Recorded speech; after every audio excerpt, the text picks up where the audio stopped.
Hi guys, welcome back to my channel. My name is Ruth, and today I would like to talk on the topic of how to prepare yourself for your physical assessment.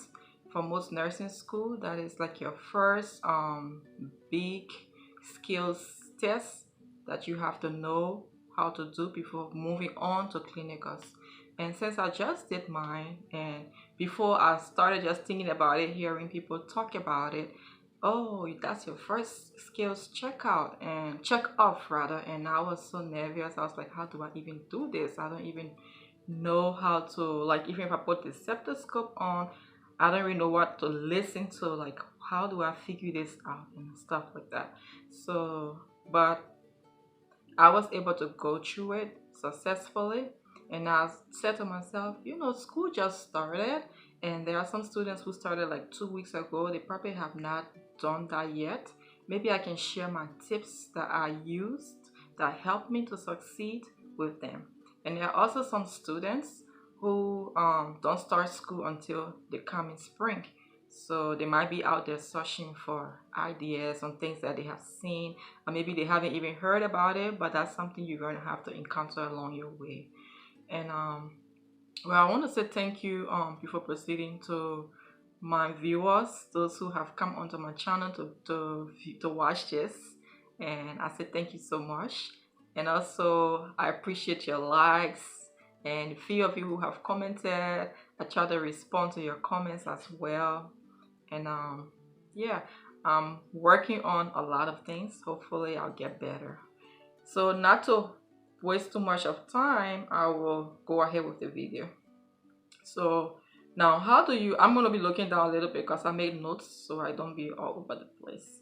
So how do you prepare yourself and be successful for physical assessment? Number one thing that I would tell anyone is who's going for this, you will have to use your resources available to you. What do I mean by that? Like every school is different, but our school, our instructor gave us put out a video that was only for our class, so we could watch that video.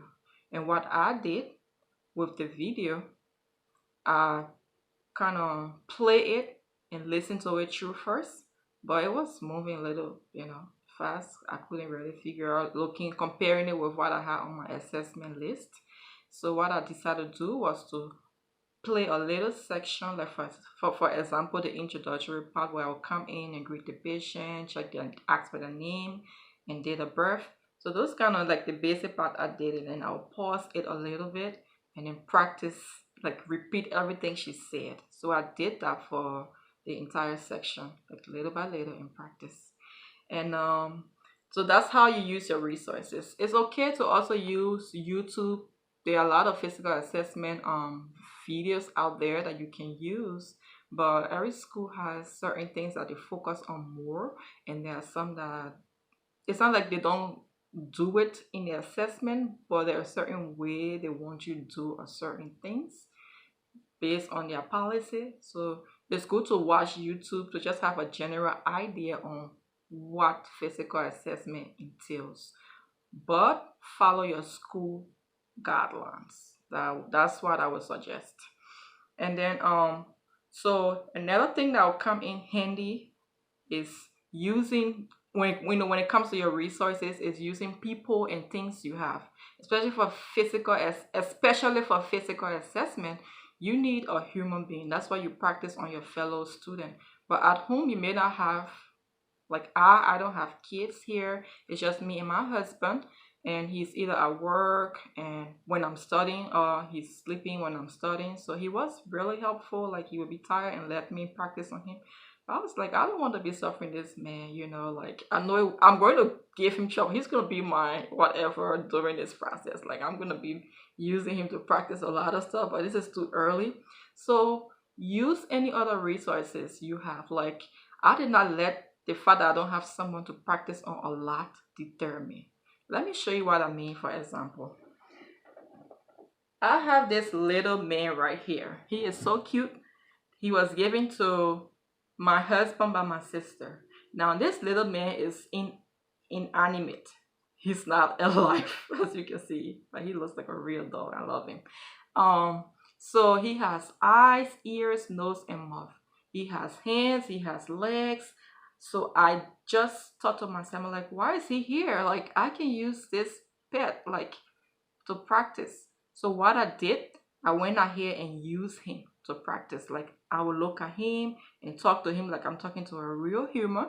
I would assess his face, come and inspect his face, his head, palpate it, come and check his ears. And he was really helpful in my study. Let me tell you and tell you guys this.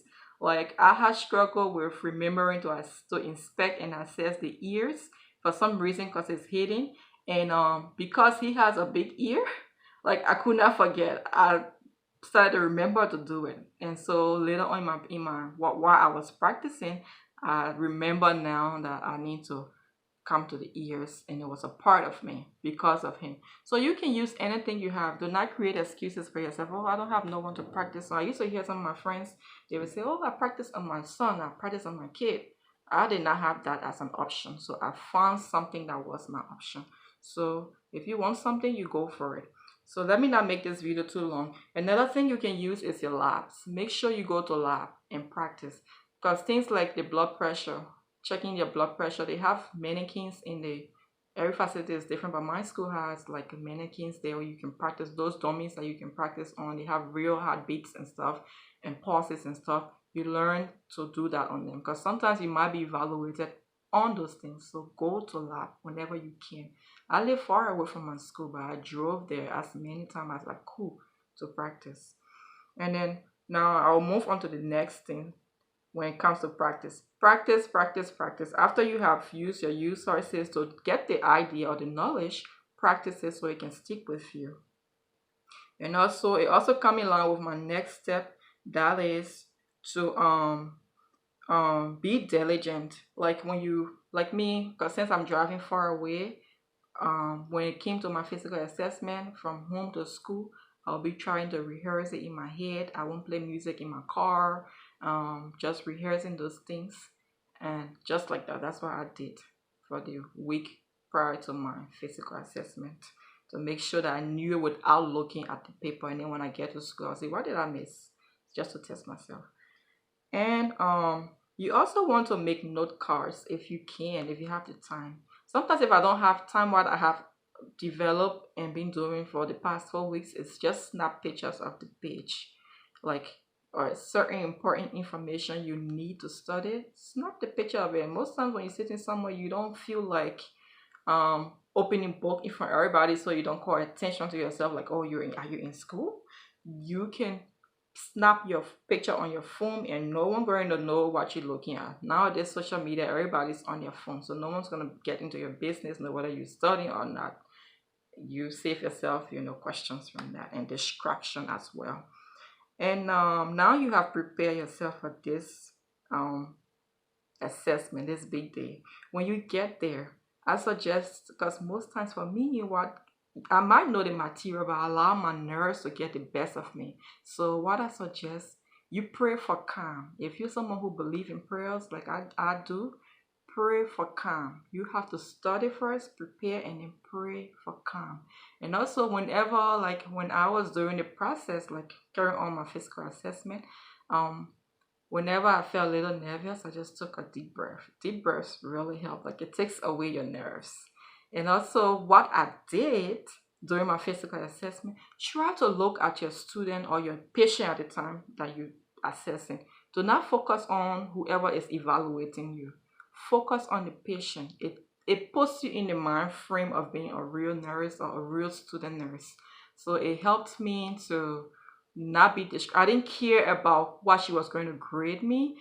What I care about is how well I'm assessing this patient to find out what's actually wrong with them, if there's any actual or potential threat to their health that I need to identify.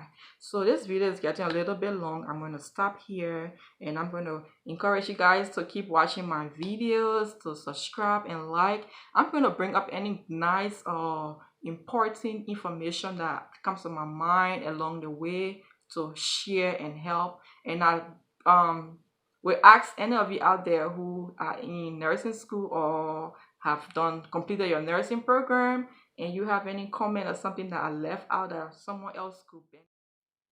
So when I was talking, the video cut out, but I just came back to complete it.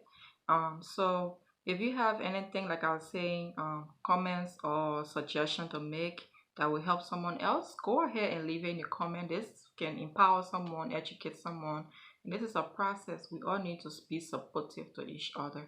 But I say thank you so much for coming to my channel, and keep coming and sharing my videos to inspire me to make more videos. All right, you guys have a great day, and bye bye.